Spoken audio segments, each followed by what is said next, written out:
Muy buenos días, por acá Luciana Pérez en la columna número 12 de la FLALU.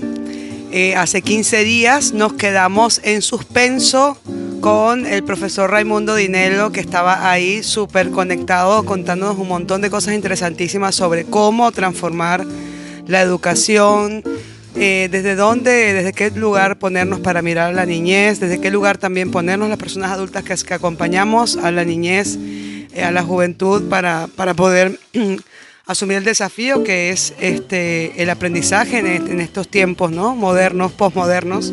Y bueno, esa entrevista se culminó el día siguiente, el 25 de agosto, sí, que tuvimos una cita con el profesor Dinello vía Zoom, y bueno, por acá con la magia de Martín Speroni, que hizo toda la parte de edición. Vamos a compartir ahora la segunda parte de la entrevista al profesor doctor Raimundo Dinello, creador de la pedagogía de la expresión con su correspondiente metodología ludocreativa. Ayer que se nos cortó, lamentablemente, que estabas ahí diciendo cosas bien interesantes. Sobre todo estabas hablando con respecto a los diferentes niveles de desarrollo que se estimulan en la escuela, si no me equivoco, ¿no? Estabas hablando del desarrollo intelectual, del desarrollo físico-motriz, del desarrollo social y de cómo la pedagogía de expresión, la metodología ludocreativa, apostaba a todos esos niveles de desarrollo en todos los niveles educativos. Y bueno, nada, quería preguntarte si quieres continuar por allí o si quieres arrancar por otro camino lo de la entrevista. ¿Qué te parece? Creo que lo que corresponde es avanzar un poco en comprender por qué se terminó la didáctica.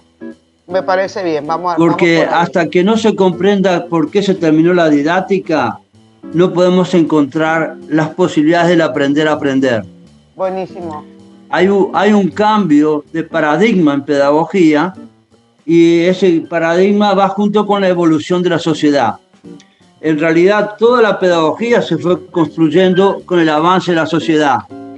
Y en un momento tomó la Revolución Inglesa, después tomó la Revolución Francesa, y siguió adelante, y hoy tiene que considerar el mundo moderno y posmoderno. Bien, esta posmodernidad supone otra relación a los niños y a la escolaridad, y supone otra escuela, pero supone sobre todo otra metodología. Ahora, primero voy a describir por lo menos 3 elementos por cuales la didáctica ya no es más vigente. Primero, que la didáctica no es un sistema, digamos, que trata por igual a todos. La sistemática de la didáctica es un disciplinamiento, no es ni siquiera una metodología de aprovechar o aportar inteligencia. Las maestras tienen que descubrir, y la formación docente tiene que descubrirlo, que la didáctica es un disciplinamiento, pero no es una abertura de inteligencia. Disciplinamiento significa que alguien se somete a alguien porque se prepara a los aprendices para someterse al capataz. Bueno, pero si eso nos vamos a pasar 6 años de escuela primaria más 6 años de secundaria en sometimiento, ¿cómo se puede desarrollar la inteligencia? Por eso que hay tanta dificultad en algunos países que los jóvenes sean emprendedores, porque el sometimiento y la didáctica no le da a nadie el deseo de ser emprendedor. No, además pareciera que los programas y se piden jóvenes emprendedores y después los programas educativos van por un lugar totalmente opuesto a lo que supuestamente se está esperando. Sí, totalmente. Ya Dewey se separó de la didáctica, y ya, digamos, una de las explicaciones de Chicago, la Universidad de la Escuela de Chicago, es que el emprendurismo de los jóvenes es lo que entusiasmó a Estados Unidos. Pero en Uruguay y en América Latina no se permite el emprendurismo de los jóvenes, se les disciplina por la didáctica. Entonces, es como si la metodología didáctica imprime una especie de carta, una especie de quédate quieto, a la inteligencia de los jóvenes y de los niños. Ese es el primer elemento que hay que corresponderse y darse cuenta. Entonces, la didáctica no corresponde al pensamiento de José Pedro Varela ni de Sarmiento, que eran las personas que en la Argentina y en Uruguay buscaban que todos los niños pudieran ser atendidos en la escolaridad. La didáctica va contra el pensamiento de José Pedro Varela y de Sarmiento. O sea que eso tenemos que tener claro en Sudamérica. Bien, ahora, ¿por qué actualmente incluso los padres cuando tienen dificultad con los niños dicen, tengo que encontrar una escuela privada que me los cuide, que me los organice, que me los someta, que le haga los deberes?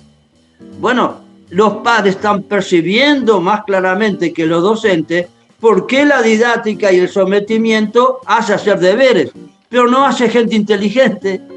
Ahí está, bien. Ahora, también tenemos que tener en cuenta que este sometimiento no permite desarrollar lo que se llama el aprender a aprender. Es decir, el nuevo paradigma que se desarrolló porque Delors, Jacques Delors, un pedagogo francés, desarrolló, la UNESCO le preguntó, bueno, ¿y cómo se imagina usted la educación en el siglo XXI? Y Delors lo que respondió en su respuesta en 1998, o sea, fíjate si estamos atrasados en algunos países, 1998, demostró que en realidad el nuevo paradigma es aprender a aprender.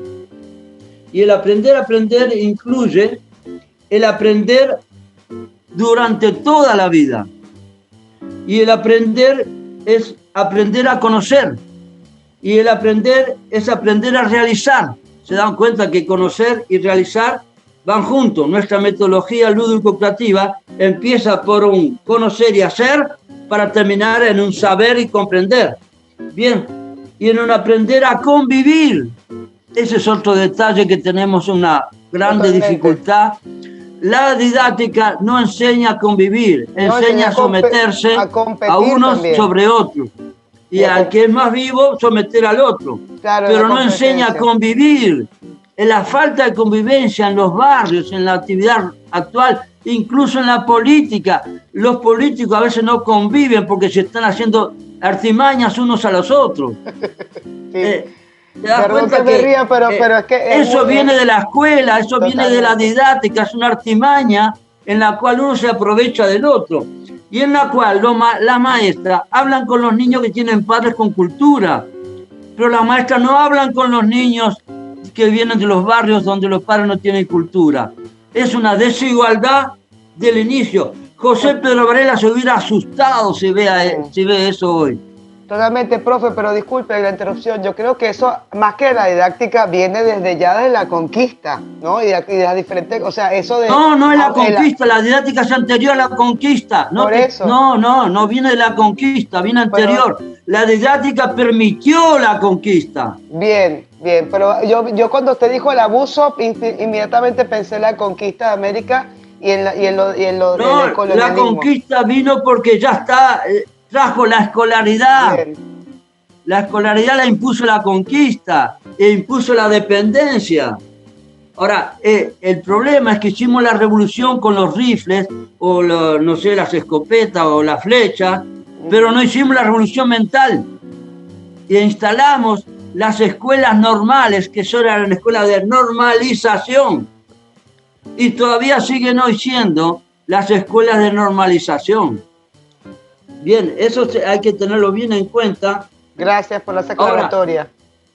Y el contraste es que el paradigma actual que tenemos actualmente y que está vigente para todos es un paradigma desde 1998. Ya llevamos cuántos años de atraso. O sea que por lo menos llevamos 20 y tantos. Pero son atrasos que hoy en día con las telecomunicaciones, con los libros, no tiene sentido ese atraso, no tiene sentido. ¿Y qué decía ese aprender a aprender? Decía, primero, aprender a conocer. porque es el primer llamado al ser humano, es despertar su inteligencia para conocer el mundo que vivimos. Aprender a conocer. No es aprender a someterte, no es aprender a obedecer, es aprender a conocer, a utilizar tu mente. Segundo, es aprender a realizar. Aprender a realizar. O sea, no alcanza con lo que percibís, no alcanza con lo que querés, tenés que saber hacerlo. Por eso que la metodología lúdico-creativa realiza actividades creativas, sea con dibujos, sea con disfraces, sea con instrumentos musicales, sea con lo que sea, con objetos, realizás. El realizar es el que te permite tu identidad, porque de las manos pasás a los sentimientos y de los sentimientos pasás a la mente. Ese es el realizar del ser humano. Por algo tiene mente, por algo tiene el corazón y por algo tiene manos. Pero el hacer empieza por las manos y después es construido con sus sentimientos y con su pensamiento. Entonces el aprender tiene el aprender a realizar, el aprender a convivir. Aprender a convivir. El que comprendamos, como lo hizo claramente Vygotsky, el ser humano necesita interactuar. Unos con otros aprendemos el idioma. Unos con otros aprendemos a hacer grimaces o aprendemos a hacer gestos. Unos con otros aprendemos una cierta cultura. Hasta podemos desarrollar muchas lenguas. Pero todas las lenguas precisan que uno aprendan con otros. Todos los lenguajes son necesarios para aprender unos con otros. Y todos los lenguajes tienen una sistematización que se hace unos con otros. Bien, y después ir una cuarta referencia del aprender. O sea que tenemos el aprender a conocer, el aprender a realizar, el aprender a convivir. Y ahora el cuarto elemento del aprender es integrando nuevas formas de aprendizaje. Y acá viene donde se puede apoyar la escolaridad. Integrando nuevas formas de aprendizaje. O sea, no tenemos más una didáctica, que es un atraso y un sometimiento. Tenemos 4 formas de un aprender. Y además todas ellas nos indican que tenemos que comunicarnos unos con otros. Esto es el atraso que estamos viviendo. Ahora, fíjate que muchas veces cuando hay un conflicto con la madre que se sorprende que el niño no pasa de año, o le mandan a avisar en diciembre que el niño no pasa de año, la madre viene y le da un cachetazo a la maestra. ¿Qué hace el sistema? Llama a la policía. No percibió que tuvo que formar de otra manera a su maestra para explicarle a los padres que no saben, porque no tienen cultura, que el niño tiene que hacer deberes. ¿Y por qué los padres que tienen dinero llevan los niños al colegio privado? Porque ahí tiene gente que le ayuda a hacer los deberes a los niños. Y entonces el niño no tiene problema frente a la institución. Le hacen los deberes y le ayudan a comprender. Lo que no se comprendió en aula se comprende haciendo los deberes. Pero claro, lo hace otra persona que sabe pedagogía. No lo hace el padre y la madre. Si no, nunca lograremos que eso que los políticos están diciendo de la convivencia y cómo levantar el nivel cultural de los barrios y cómo darle mejor casa. Le podrán dar mejor casa, pero si no cambia la escuela, no le darán mejor cultura. Esto hay que avisarle a los políticos. Los políticos están ciegos. Es la cultura lo que cambia al ser humano. No es el transformar el jardín o la casa. Es la cultura lo que cambia al ser humano porque es lo que lo distingue de los demás animales. Es la posibilidad de pensar, es la posibilidad de aprender a convivir, es la posibilidad de aprender integrando nuevos pensamientos permanentemente.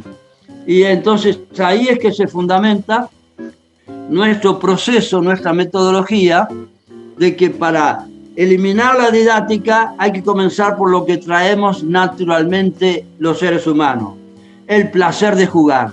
El placer de jugar es por donde se empieza a darle credibilidad al niño. Y al darle credibilidad a lo que es él mismo, él le gusta jugar y con el juego permite crecer tanto físicamente como mentalmente. Primero, el juego es una convivencia social, es un aprender a convivir. Segundo, el juego te mueve todo el esqueleto y te mueve todos los huesos y la sangre y lleva digamos, la nutrición sanguínea a todo el cuerpo. Y tercero, el juego te ayuda a comprender, a trabajar en equipo. Por eso que los juegos por equipo siempre son más complicados que los juegos individuales. Aunque en los juegos individuales tenés que saber desenvolverte con una raqueta o con una pelota o con lo que sea. O sea que siempre hay algo, un objeto que representa a los demás y representa a la sociedad. Bien, entonces el aprender a convivir es parte del aprender a aprender. Ahora, justamente lo que tenemos en algunos problemas, en algunos lugares, que hay gente que no aprendió a convivir y solo le queda la esperanza de robar. Pero es un problema de escolaridad, es un problema de ordenamiento mental, es un problema de convivencia.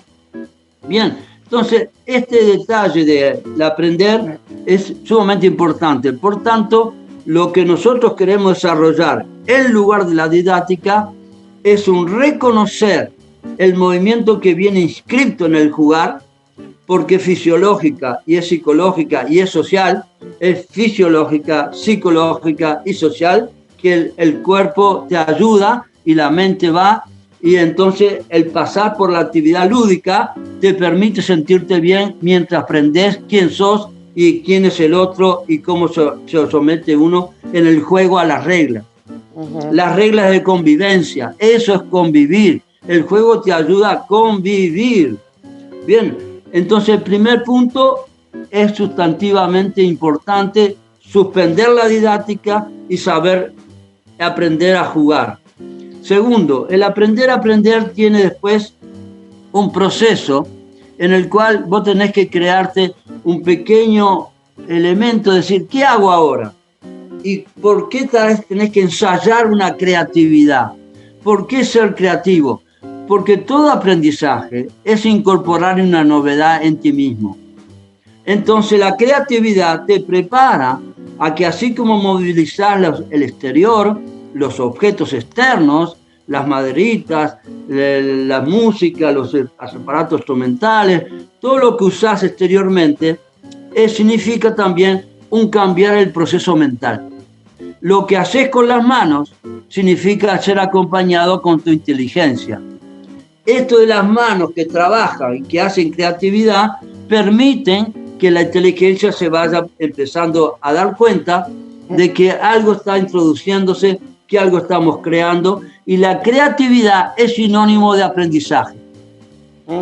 La expresión creativa es sinónimo de modalidad de aprendizaje. Por eso que los niños que en nuestra metodología aprenden mucho más que los otros, porque de las manos pasan a los sentimientos y de los sentimientos al pensamiento. Pero es lo normal eso es lo normal. Ya lo habíamos experimentado porque nosotros hemos visitado 3 veces todo lo que, digamos, está instalado en un castillo donde Pestalozzi había desarrollado su escuela. Y hoy es un monumento de información, una secretaría y una biblioteca enorme, pero también están todavía algunas de las salas.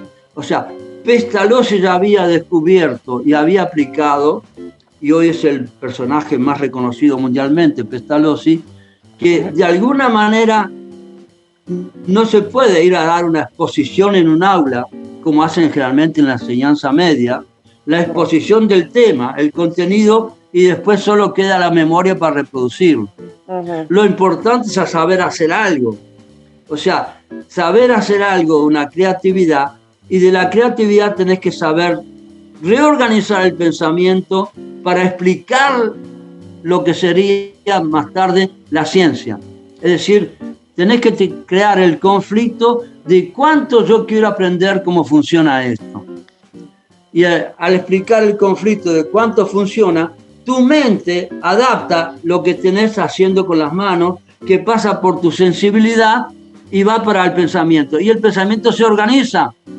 De todas maneras, nosotros precisamos que para organizar la memoria y la inteligencia necesitamos conceptualizar palabras. Y porque la palabra es lo que conceptualiza la experiencia.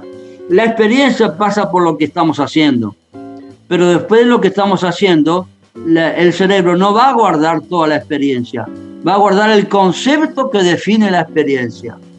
Y este es el lenguaje que tengo después en memoria para cuando lo necesito. O sea, de la experiencia tengo que tener la emoción y de la emoción tengo que tener el pensamiento. Y el pensamiento es lo que va organizando la biblioteca de tu memoria, que es como una ciencia. Por eso que nosotros estamos usando esa fórmula que muestra que el primer movimiento, y escuchando lo que escribió el Bergson, el filósofo francés, el movimiento es lo que da consistencia al conocimiento. El conocimiento se organiza porque tenés que asegurar el movimiento. El ser humano, para todo lo que hace, desde jugar hasta ponerse a caminar, desde poder hacer la cocina hasta poder hacer una pared, es movimiento. El movimiento exige una hilvanación de conocimientos. Y eso es el aprendizaje. Hilvanar conocimientos y experiencias de manera que le das un orden y una razón de existir. Y es como lo podemos clasificar en nuestra memoria. Ahora, siempre hay un conflicto de que es hasta dónde te permitís aprender. El conflicto del aprender es decir, bueno, con esto ya me alcanza, me basta, ya comí hoy, ya me alcanzó la comida, me quedo a dormir la siesta, pero ¿y mañana? ¿Y esta noche? Porque lo que almorzaste dura ¿cuánto? 3 horas, 4 horas. Bueno, y después, o sea, el ser humano aprende a ser precavido y preparar lo que sigue después. Es parte de la inteligencia, es parte de las emociones. ¿Con qué cariño preparás lo que va a venir después? ¿Con qué cariño esperás a alguien? ¿Con qué cariño estás esperando a ofrecer la entrada de tu casa? ¿Con qué cariño compartís una alegría de un juego, de lo que sea? O sea, todo eso se va predisponiendo en la medida que lo vas esperando. La predisposición mental es parte de la inteligencia y es parte de la inteligencia social. O sea que el conflicto es hasta dónde aprendo, y lo que hemos descubierto en nuestras investigaciones es que con el conflicto vos te preguntás interiormente cómo puedo aprender. Es decir, que una persona se pregunta a sí mismo ¿qué más puedo aprender o qué más quiero aprender? Y eso es importante porque eso hace que de la motivación externa, que aprendés para tener sobresaliente, aprendés para tener categoría profesional, aprendés para tener un título, pasás a otro nivel. Aprendés porque es interesante al ser humano aprender. El aprender es por sí mismo, claro, porque el ser humano se siente más digno en el aprendizaje. O sea, todos los niños están contentos que le digan que sos inteligente, pero la escuela no le dice a todos que son inteligentes, no, la escuela los clasifica y a algunos los manda para atrás porque contigo no se puede, porque contigo está siempre mal, y ponemos a los niños en situación de conflicto en lugar de decirle al niño, podés vos tú también ser inteligente, si hacemos estos 2 pasos juntos, vamos a aprender a ser inteligentes. El aprendizaje es desarrollo de la inteligencia del ser humano. Bien, por eso que tuvimos la actividad, digamos, del juego. Después tuvimos la parte creativa para despertar la incorporación de novedades. Después tenemos ese conflicto que hay que ir hasta dónde quiero aprender y que a cada alumno, cada niño haga de sí mismo un deseo de aprender. Y luego viene el qué. Luego viene el compartir lo que aprendemos. Luego viene que el aprender significa trabajo en equipo, significa trabajo en familia, significa estar conversando y participar uno y otro y complementarse. Y ahí viene la obra creada. La obra creada siempre es una obra de conjunto. Incluso el que pinta su cuadro y piensa que está él y el pincel y la pintura, no, él está pensando en cómo mirarán su cuadro. O sea, está pensando en su público social. Igual que todos los niños, cuando vos jugás a las escondidas, bueno, pensás que te escondés para que no te vea el que mancha. pero están los otros también. Y en cierta manera, el esconderse es también parte de la pregunta, ¿quién soy? Y en la parte de la pregunta te tenés que preguntar, ¿qué estoy haciéndome? El que la persona consiga tener conciencia que él es el responsable de sí mismo es un gran paso, pero se hace con el aprender a aprender, no se puede hacer con la didáctica. Por tanto, hasta que no desterremos la didáctica, no dejamos de ser colonizados. Pero se sigue enseñando. Y podrá venir Colón y podrá venir unos y otros. Sí, pero se sigue enseñando. En la formación docente la didáctica tiene un lugar primordial y es como la única forma de, porque bueno, es la forma de colonizarnos. Claro, te enseñan a masticar los contenidos para ver cómo se los enseñas, la adaptación didáctica, de los, como si realmente es como también no pudiendo ver que la inteligencia es una, como decía Rancière en el libro del Maestro Ignorante, solamente que tiene diferentes formas. Entonces no se respeta la inteligencia de los niños y las niñas, se los subestima. María Montessori también hablaba mucho de eso, la subestimación de la niñez. Todos los pedagogos tuvieron que hablar de eso, todos los grandes Freinet también, todos los grandes pedagogos tuvieron que hablar de eso, porque es el conflicto central. La inteligencia no pasa por la didáctica. La didáctica es un sometimiento, pero eso es lo que hay que explicar.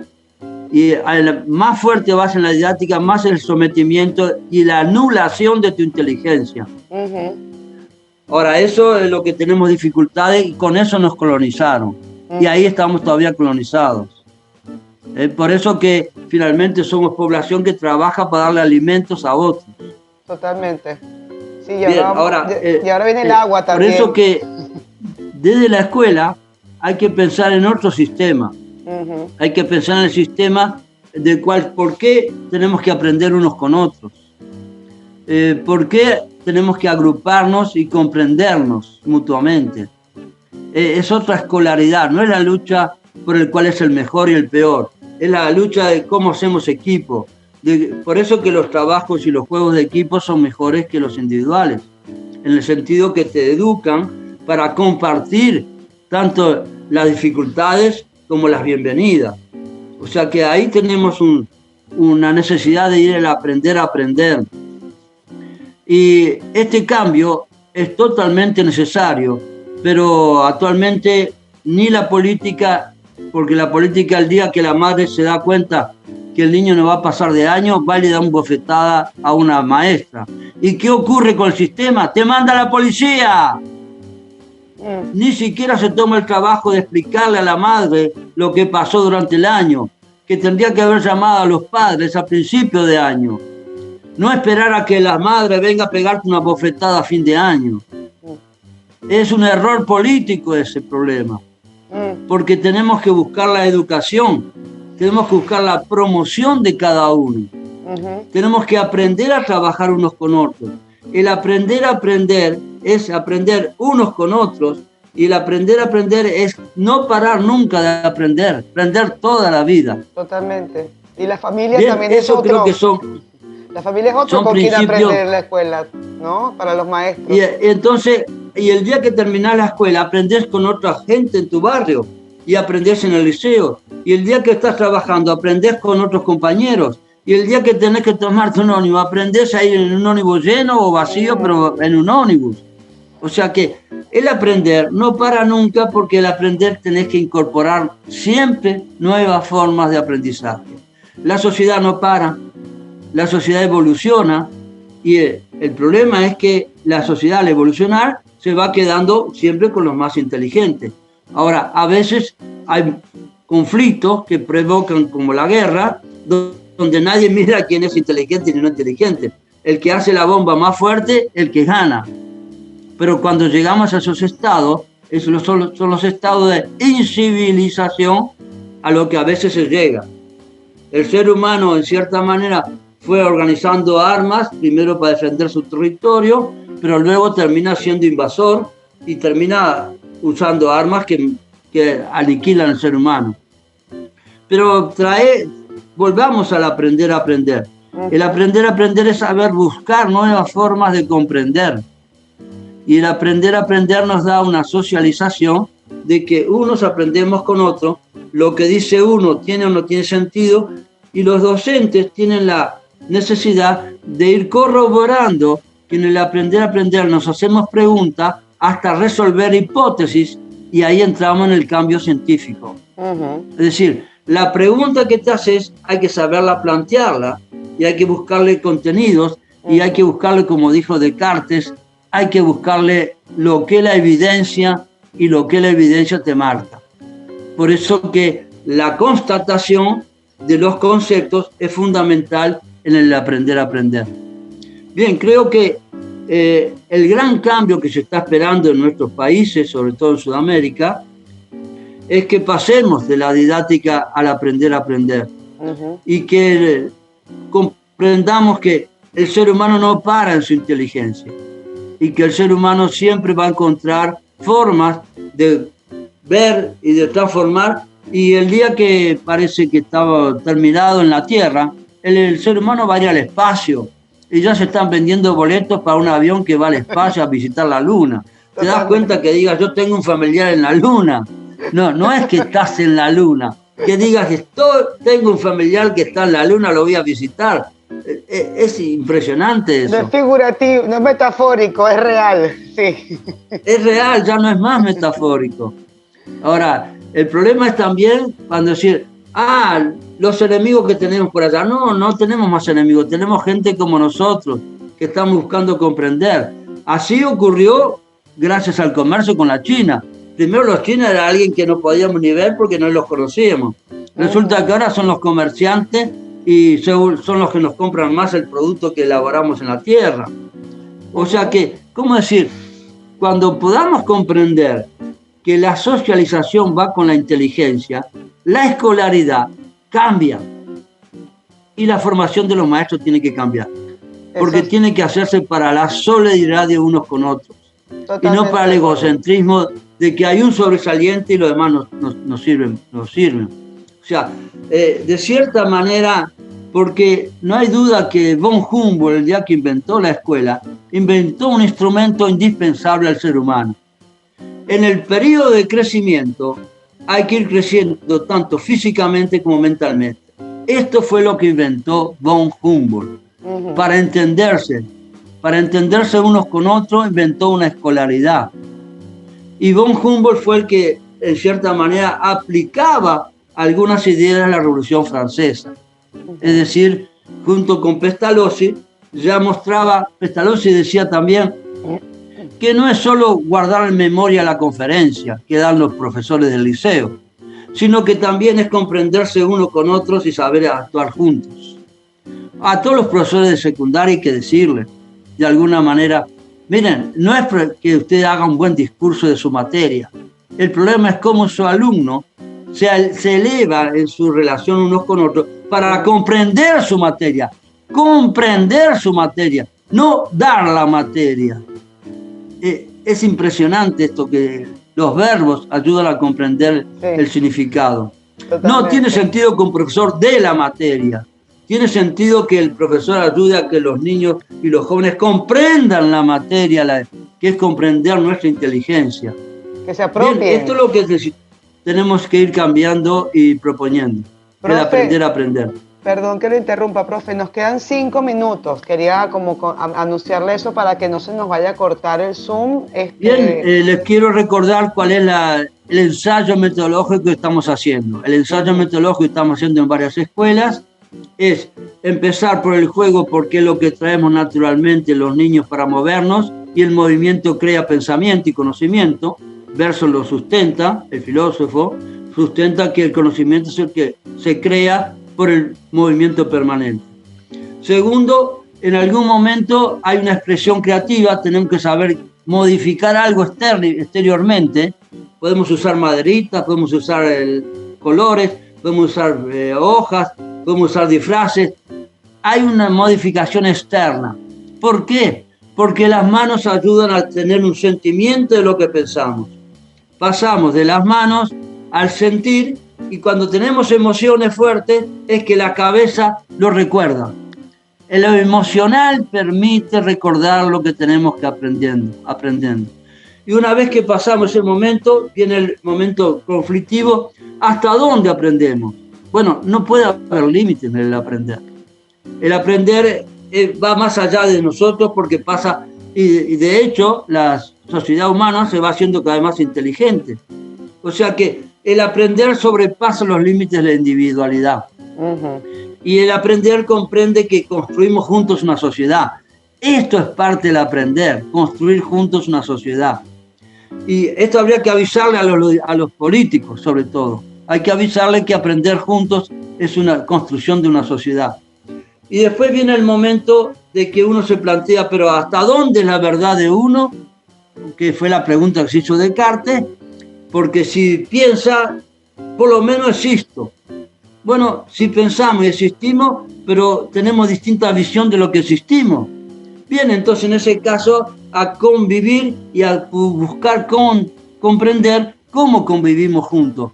La coexistencia es parte de la convivencia. Y esa inteligencia es una inteligencia social, que hay que aprender a convivir unos con otros. Y entonces ahí viene la ciencia. La ciencia es la que organiza y de cierta manera sistematiza los conocimientos, los califica por ciencias y los pone en bibliotecas. En bibliotecas que están en libros, bibliotecas que están en los cerebros, bibliotecas que están en las escuelas. Son bibliotecas de pensamiento, de manera que poder compartirlos unos con otros. Además, ahora se traduce en todos los idiomas. Es como la televisión. La televisión te manda un conocimiento a todo el mundo. Bien, eso es posible porque la ciencia es la que organiza. Tenemos que sistematizar científicamente. Y ahí está el problema final de que la ciencia se construye con nuestros aprendizajes. Y se termina en que lo que almacenamos en nuestra memoria son los conceptos. No es todo lo que hiciste, no es la experiencia completa, es el concepto que te quedó de la experiencia. Eso es lo que guardamos, porque el ser humano no puede guardar todo en su cerebro. Guarda solo el concepto de tu experiencia. Y eso es lo que llevamos a cabo con la última parte de la metodología, que es la conceptualización. Profesor, de verdad que, bueno, me quedo acá, nos queda un minuto solamente, pero la verdad que muchísimas gracias por esta segunda parte, porque realmente era muy necesaria. Y bueno, también nos queda menos un minuto, así que vamos a tener que ir cerrando y despedirnos. El minuto que queda es para invitar a muchas escuelas, colegios, a que puedan hacer una transformación y dejar de lado la didáctica y entrar en una nueva metodología que nosotros llamamos ludocreativa, pero es una metodología más cerca de lo que es el niño. Bueno, y nos quedamos con esa invitación en suspenso de Dinelo. Al final, bueno, realmente acá súper enriquecedor esta segunda parte de la entrevista. Yo tenía algunos puntos aquí como en limpio para volver a reflotar, ¿no? El mirar la trayectoria educativa o la trayectoria de aprendizaje de un ser humano más allá de lo que ocurre en un entorno escolar o de la educación formal o no formal, a lo que se hace intencional y deliberadamente para que el otro aprenda o que el otro o que la otra persona adquiera un conocimiento, como cuando decía que los profesores damos la materia como si fuésemos los poseedores de esa única versión del conocimiento y se la damos así como quien reparte la riqueza a las otras personas, ¿no? Entonces, bien interesante también el paradigma del aprender, ¿no? El aprender a conocer, aprender a realizar, aprender a convivir y aprender a integrar nuevas formas de aprendizaje.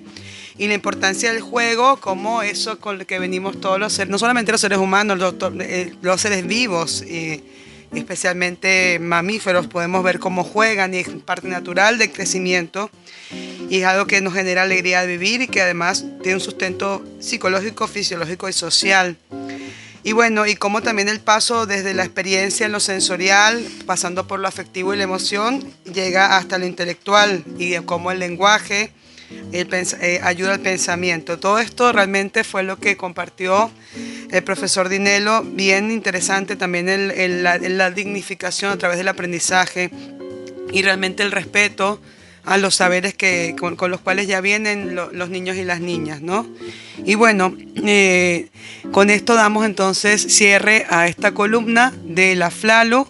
Realmente sumamente enriquecedores estos aportes y tomar esta invitación del profesor Dinello. El profesor Dinello está abierto a ir a escuelas públicas, a espacios privados, a apoyar en diferentes proyectos educativos que tengan ganas de incorporar esta pedagogía. Y no solamente el profesor Dinello, también hay un grupo de personas como por ejemplo Claudia Lonchar y todo el grupo de Movientes, que ayer pude hacerme del libro Aprender, donde plantean todo el proceso que vivieron en la escuela ludocreativa para toda la transformación, realmente un material bien interesante. Y que ellos también tienen un sistema de apoyo y tutorías a escuelas. A través de la FLALU se puede acceder a muchísimas oportunidades de formación y de apoyo para todos los espacios educativos, incluso para personas de manera individual que tengan ganas de simplemente experimentar algo distinto en el salón de clases. Y creo que el llamado más importante, ya sin repetir las palabras de Dinello, que ya fue bastante esclarecedor, es pensar en que estamos en pleno siglo XXI, posmodernidad, un montón de cosas, y la escuela sigue siendo un espacio que tiene las mismas características que ha tenido desde hace, ¿cuánto? Decenas, si no decir cientos de años, ¿no? Han habido cosas que se han modernizado, pero hay cosas de base, desde lo estructural, sobre todo desde lo vincular, desde las relaciones de poder que se dan y desde las relaciones de la desigualdad y cómo la desigualdad se modela y se aprende dentro del contexto escolar. Entonces, y cómo los contenidos siguen siendo, que pasaron de ser excusas para despertar diferentes aprendizajes, como los planteaba el profesor Dinello, y cómo ahora se convirtieron como en los protagonistas principales, los contenidos y las materias como parcelitas separadas en diferentes frasquitos, como si se pudiera mezclar en un caldero para cocinar, cuando en realidad estamos hablando de que cada persona tiene un montón de talentos y un montón de dones y un montón de cosas aprendidas fuera del entorno escolar y que son valiosas y que necesitan además por su propia dignidad poderlas sentir que son reconocidas dentro de un contexto de aprendizaje. Entonces, bueno, creo que la invitación aquí también a través de lo que planteaba el profesor Dinello es a repensarnos los docentes, las docentes, porque sí, es bien cómodo para nosotros tener nuestra planificación y poder dictar una clase según lo que planteamos y tenemos también, como hablamos la semana antepasada, el hacha, ¿no?, en el cuello tienen que ir con todo este montón de contenidos al año siguiente, ¿no?, y todo este sistema de años y de años por edades, y es como realmente una estructura que por momentos parece antivida, ¿no? Entonces, pero es la estructura que tenemos y es con la que tenemos que trabajar también, porque criticar y decir que no sirve lo que existe es muy fácil, pero es lo que existe, es también con lo cual podemos realmente hacer cambios. Entonces, bueno, aquí la invitación es a tomar la oportunidad de que hay diferentes metodologías, no solamente la pedagogía de la expresión, hay muchísimas otras porque somos tan diversos en este mundo, tan diversos, hay tantas cabezas pensando distinto, que está maravilloso que haya un montón de maneras de acompañar el aprendizaje. Entonces, bueno, la invitación es eso, a levantar la mirada a quienes acompañamos a niños, niñas y jóvenes y tratar de buscarnos formas distintas de despertar y de acompañar en estos procesos de aprendizaje. Bueno, y por acá me despido, un gusto, y nos estamos escuchando la semana que viene con la columna del GEI y dentro de 15 días de vuelta con la columna de la FLALU. Un abrazo grande.